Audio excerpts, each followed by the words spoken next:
Grow IPO வந்திருக்கு. IPO date November 4 முதல் November 7. IPO price 95 முதல் 100 வரை வந்திருக்கு. ஐபிஓ சைஸ் 6632 கோடிக்கு வந்திருக்கு. இதில் ஃப்ரெஷ் யூஸ் பார்த்தீங்கன்னா 1060 கோடிக்கு வந்திருக்கு. இது கம்பெனியுடைய க்ரோத்துக்கு போகும். ஆஃபர் ஃபார் சேல்ஸ் வந்து பார்த்தீங்கன்னா 5572 கோடி.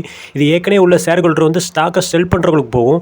ரீட்டெயிலுக்கு வந்து 10% ஒதுக்கியிருக்காங்க. ஃபேஸ் வேல்யூ வந்து 2. இவங்க வந்து 2016 ஸ்டார்ட் பண்ண கம்பெனி. இவங்க வந்து ஸ்டாக் ப்ரோக்கிங் சர்வீஸ் வந்து பண்ணுறாங்க. இவங்க வந்து ஆக்டிவ் யூசர்ஸில் வந்து நம்பர் 1 பார்த்தீங்கன்னா க்ரோ தான் இருக்குது. நம்பர் 2 வந்து ஜீரோ தான் இருக்குது. நம்பர் 3 வந்து ஏஞ்சல் ஒன்று இருக்குது. 25% மக்கள் வந்து க்ரோ ஆப் தான் யூஸ் பண்றாங்க. இவங்க வந்து 2023 அசெட் மேனேஜ்மெண்ட் கம்பெனி வந்து ஸ்டார்ட் பண்ணிருக்காங்க. AMC 11 active funds 19 passive fund வந்து மெயின்டைன் பண்றாங்க. லாஸ்ட் குவார்ட்டர் ப்ராஃபிட் வந்து 378 கோடி பார்த்திருக்காங்க.